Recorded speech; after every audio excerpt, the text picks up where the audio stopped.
Hello and welcome!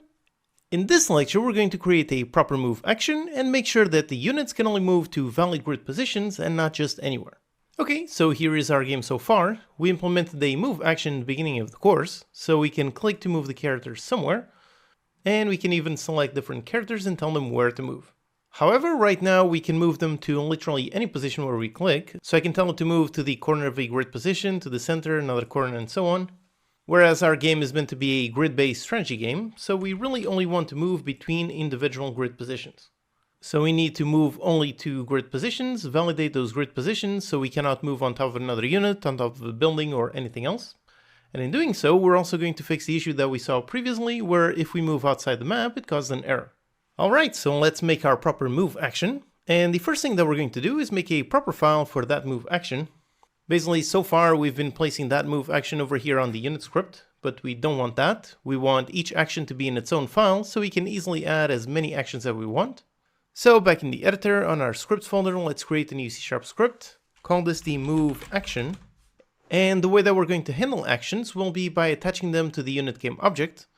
So let's select our unit, let's go inside the prefab, and let's drag the move action script. And now open it. Okay, so here is our brand new move action script. And with this, here comes your challenge. Your challenge is to copy the movement code from the unit class onto the move action class. However, on the unit class, do leave the grid position logic there. Then also implement a function to expose the move action from the unit. And finally, refactor the unit action system to make it work exactly the same way. So we want to modify how the code works, but the final behavior is meant to be the same, so we want to be able to click anywhere and make the unit move there. Okay, so go ahead, pause the video and give that a go. Alright, welcome back. So here is my empty move action. Let's go into the unit script, and over here let's copy all of our movement code. So first up, let's copy the target position. So on the move action, let's place this one. Let's get rid of these ones. Okay, now on the unit, the next thing we need is to grab the target position on the wake. So let's also copy this. So over here, let's paste it. Then on start handling the grid position, let's leave this on the unit itself, so that's good. Next up on the update, here we have all of our movement logic. And then down here we've got the grid position logic, so let's leave this one.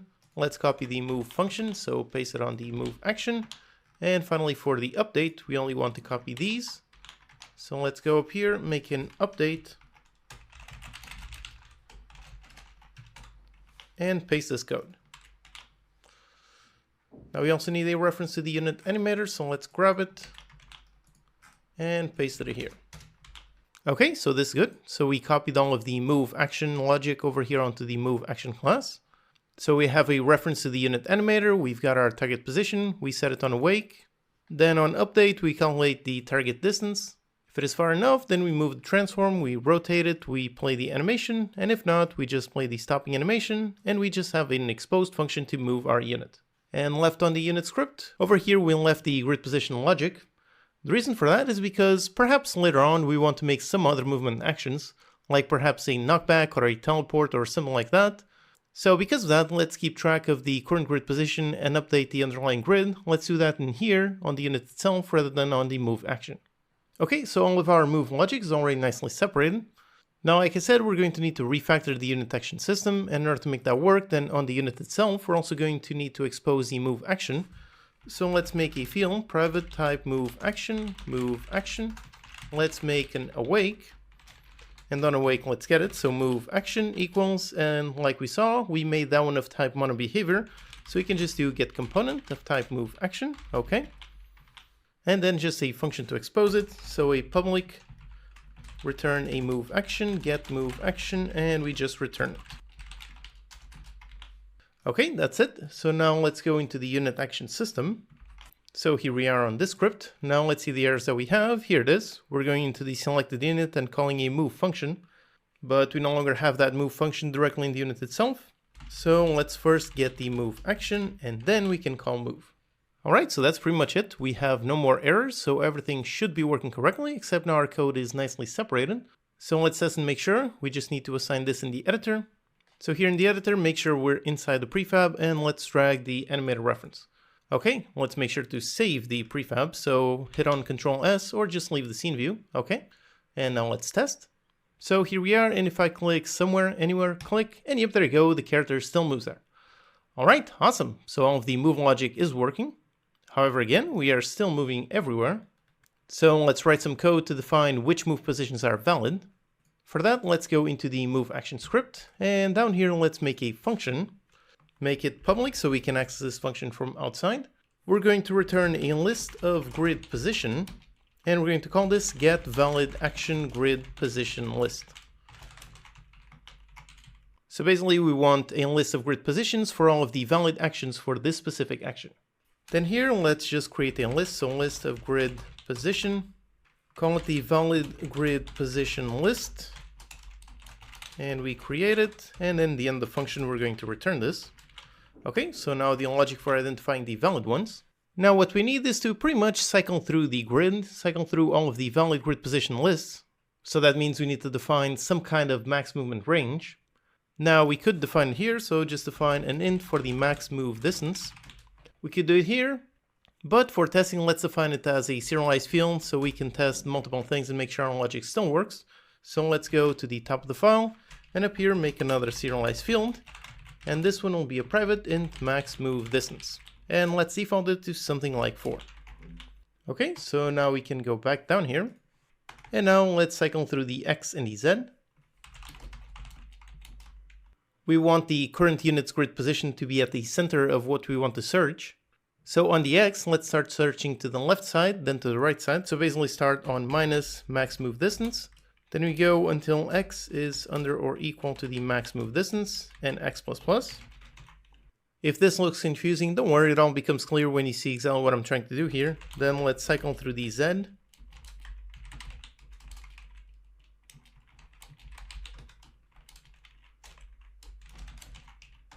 Okay, so basically this is going to be our offset grid position. So let's create this object. So the offset grid position equals a new one with this X and this Z, okay? Then we're going to want to add this offset onto the unit's current grid position. So that means we also need to calculate this unit's grid position. Now we could get the transform.position and calculate it. So pretty much the same thing that we're doing on the unit script. So you could calculate it like this. So access the level grid instance using the transform.position. That would be one way, however that doesn't seem quite right. Since the action belongs to a unit, it makes more sense for the action to ask the unit for a grid position. Which also means that on the move action script, over here we need a reference to the unit. Now in design that I'm going for here, all of the actions are always attached to a unit. There's never an action without being attached to the unit. So because I decided on that design, then getting that is super easy. We can just get a unit, and then on awake we just do get component of type unit.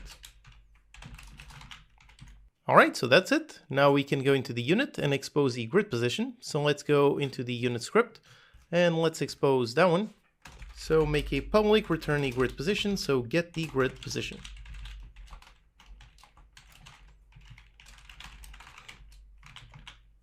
Alright, so we have the unit's grid position. Let's go back into the move action script and let's go down to our function. And now we can just get the unit's grid position. So the grid position, call this the unit grid position. We just go into the unit and get the grid position. So with this, we have the unit grid position. And then as we are cycling through all of the valid ones, let's calculate the final grid position that we want to test. Like I said, we just take the unit and apply the offset. So let's define a grid position for the test grid position. And we just take the unit grid position and add the offset onto it. Okay, so that's it, but we see an error here, and the error is the same one that we had previously with the equals. Since we built our struct from scratch, we also need to implement the plus operator. So let's go into our grid position script. And in here, we're going to need to override the plus and minus. So let's do that. So it's a public static. This one will return a grid position. Use the keyword operator. And let's first do the plus and receive a grid position for the A, another one for the B. And now we just do our plus operation. So let's return a new grid position. And for the X, we have A.X plus the B.X. And for the Z, A.Z plus the B.Z. Okay, so that's the plus, and let's also do the minus. So pretty much exactly the same thing, except do minus on all of them. Alright, so we can now add or subtract from our custom struct, and back into the move action script. Now here we can do this math, and we have our final test grid position. And just with this, we should have enough for testing, so let's test. After we calculate the test grid position, let's just do a debug.log on the test grid position. Okay, that's pretty good. So let's test this. We need to call this function from somewhere. And like we saw previously, we have this testing script that is already attached to a game object, currently empty, but it looks great for this kind of testing. So let's do it here. We just need a reference to the unit. So let's add a serialized field, private unit for our unit. And then on update, let's test for a button press. So just something for testing. So let's say get key down on the keycode.t. When that happens, let's go into our testing unit. Let's get the move action and then call our function. So the get valid action grid position list. Okay, this should be good for testing. So just in the editor, let's select our testing game object and drag our unit reference. All right, so let's test. So here we are, and by default, the unit that I selected is this one. So when I press on T, we should be able to see all of the positions that are within 4 units of this one. So I press on T, and yep, there you go, here's all of them. So starting off from -4, -4, going all the way up to +4, +4. Now here I should point out that you might see that our testing area is perfectly square. So you might be thinking that like this, the unit can move further in diagonals than moving straight. And yep, that's the issue right now, but don't worry, that will be fixed later on in the course when we add pathfinding. When we do, we're going to ask the pathfinding system for the total path distance, and we're going to discard diagonal movement that is too far. Okay, so here we see all of the positions around the unit. Let's actually lower the max move distance to make this easier to understand. So let's go into the unit, since we made that a serialized field. So let's put this one just on 1. Then let's select the game view and press T again. And yep, there you go, now we do see all of them. So all of these valid positions are only within 1 unit of our unit.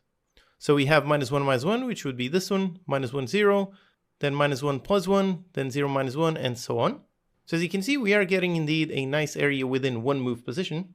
However, as you can see, it's also giving out some weird positions. The goal with this function is to get the valid grid positions, but right now we have -1, -1. That one is outside of the grid, that one is not supposed to be valid. So now that we have all of the possible grid positions within the range, we need to add some proper validation to each of them. So let's do that in the next lecture.